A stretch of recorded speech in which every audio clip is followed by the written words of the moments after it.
Welcome back to Fast Performance then. My name is Tim Davies and we're not doing any truth bombs today because Tornado GR1 coming to DCS. Actually, this is pretty cool, guys. We need to chat this out. That's actually a GR4 that I flew for about 5-6 years, something like that. Actually, probably about 4.5 maybe. That was based out of Lossmouth on 12 Squadron. And then obviously I went back after that and I taught on this aircraft here, Hawk T2, T1 over there as well. Don't know why I'm doing this behind my head. That one down there is the 15 Squadron OCU, Operational Conversion Unit aircraft. So there is a company who are going to design and make the Tornado for DCS. It's fantastic. They're called Aviastorm. Let's have a look at the announcement then put out. So I'll read it out to you guys because it's smaller than a Tiger. It says, Tornado is the epitome of the multi-role aircraft jointly developed by Germany, Italy, and United Kingdom. This two-seater twin-engine swing-wing multi-role messenger of death, I put that last bit in myself, by the way, was built in 3 variants, one of which is the interdiction strike variant, the IDS. Okay, remember there was a ground attack variant, and then there was an F2, F3. It did some intercepting stuff. Must have been pretty tedious. But fair, I knew people that flew it. Fair enough. You want to be a fighter pilot, an interceptor pilot. Anyway, that's not the version I flew. I flew the cool version, and that's why we got all the girls. Powered by 2 RB199 Mark 103 engines, the IDS was developed to meet the then NATO doctrine of low-level attacks against enemy airfields and fixed positions in any weather at any time of day. Yeah, unfortunately, because they did a load of night flying in this thing. It's pretty scary, to be fair. Aviastorm's goal is to develop the best simulation of a 1989 German IDS Tornado for DCS. The team has decades of experience in the simulation and gaming industry, and it boasts secure access to many resources, engineers, pilots, WIZOs, technicians, and museums. Now, that's Weapons Systems Officer. When I flew it, the guys and girls in the back were called navigators. They turned into WIZOs as I was leaving the jet. Okay, yeah, so I'm actually helping the team out, all right? So I couldn't really say anything until they let me say something, and they have let me say something, which is pretty cool. What I would like to say, guys, if they said to me, they'd like to come on here and do a Q&A with you, okay? So if you, in the comments below, if you want to write any questions about what you're hearing from me now, then I will take them to the team. I can do that because they've got a Discord, and I will introduce them to the team, and then they'll come on here and we'll talk about all the questions. But I need to know the questions. I can't get them to come on here without you having write some stuff in the bottom here so I can take it to them. Right, and then we do a Q&A. Okay, let's talk about the IDS then, because that's pretty much the GR1. Okay, this page then is going to tell us a little bit about the IDS variant, because I didn't, as I said, didn't really fly it, so I don't know much about it. So we'll go through it. Introduced 1979. In fact, the prototype flew, I believe, mid-August 1974. So it's older than me by about 20 days with the prototype. I can't remember the exact date, but it didn't really come in until 79. Here we go. So it was a consortium by a company called Panavia.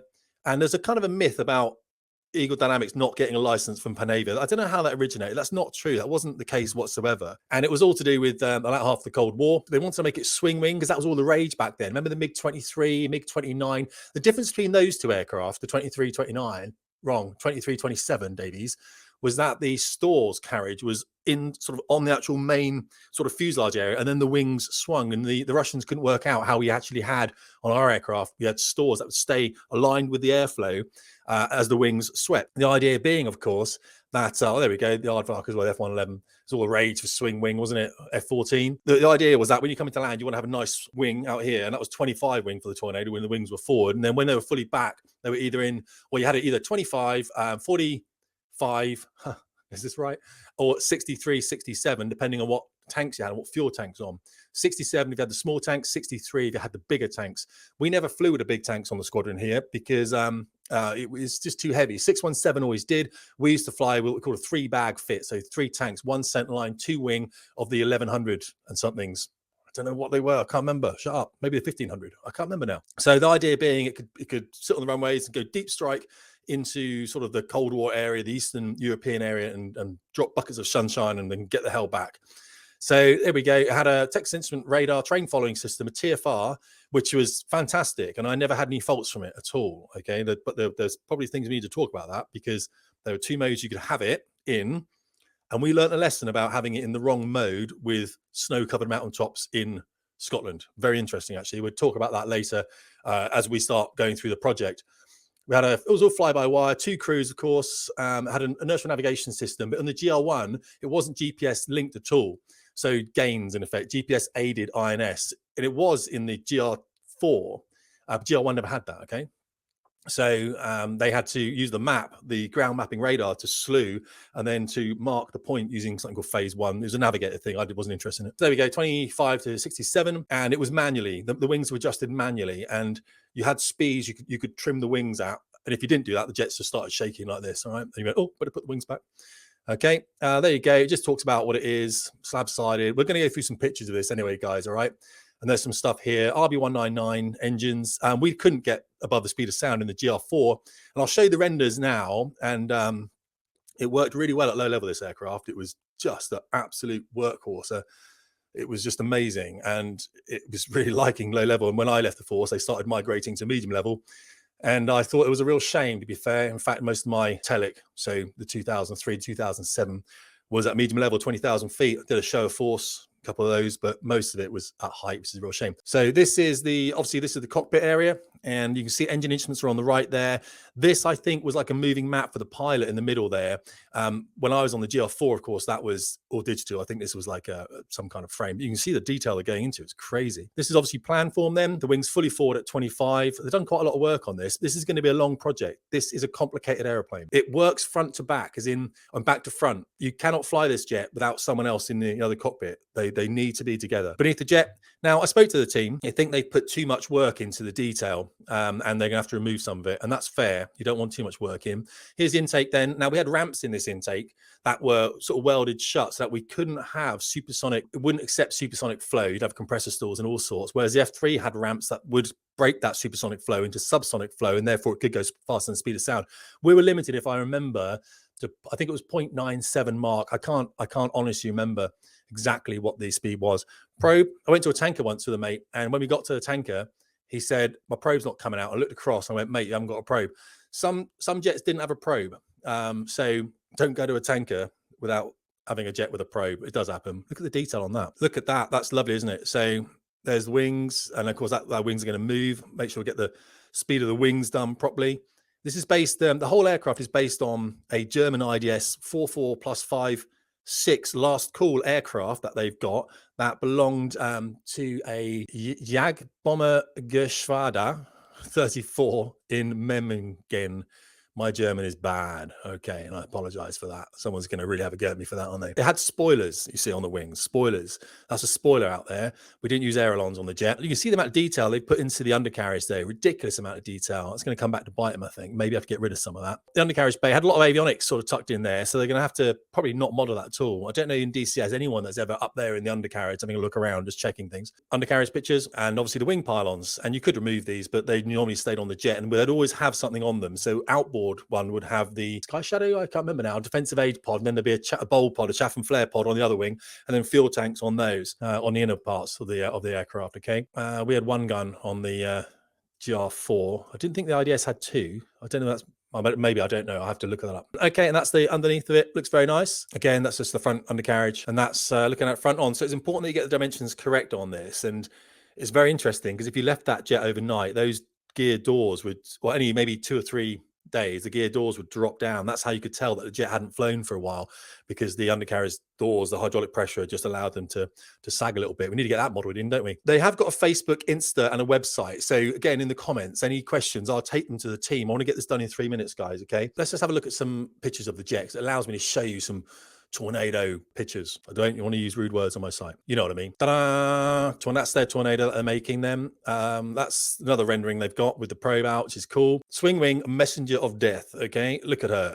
Beautiful. It was called a land shark, the land shark, because of that size, that fin. They were thinking of making it a 2-finned aircraft, but in the end it became 1 fin. Desert War colors. Okay. I mean, she really was a workhorse. Whenever anything was happening in the world, David Cameron would always say, where are my tornadoes? Because you don't want these based next to you, because they are going to get to your target. All right. They're going to get to the target and they're going to destroy it. Front cockpit. I think we had a look at, this is the front cockpit. So you can see all the engine instruments were on that render. You can see all that. That's a busy place to live. Busy place to live. And I spent a long time in there. All right. So for my flight school, obviously I use F-18 and F-5 at the moment with some F-16, some AV-8B work as well that we do. Guys fly F-14 in there. I just don't fly F-14, but I will do a breakout for this if you are interested in learning Tornado. Before it comes out, I'll get Simon Pearson in the back seat as well. Here's his back seat. and he can we'll go for a flight in it, and we'll talk to you about how the comm front to back works. And if I still remember, I might have to phone up one of my boys. Big shout out to Pasty. He's still in the service, I think he's probably a group captain now. When we're on the OCU, I'll tell you this, I'll do it on. This is his cockpit. I had no idea what he did, by the way. And I don't think he really knew as well back then. On the OCU, neither of us had a clue what was going on. And they had this thing on the operational conversion unit where they put students together on what's called a crew solo, and you send you off, and hopefully you came back, right? Because it's just giving you this jet. I remember walking out to the jet with Gareth, the lovely dude, and couldn't fly with him ever. Just didn't get on the cockpit. He's got a very similar personality to mine. Just did that the whole time. But he's a lovely guy. It's great nights in the bar with him. A solid bloke, really a solid bloke, and doing very well now. Hopefully he'll go up. He'll stay in the service and go up, because we need good people in the service, especially now. Okay, what's going on?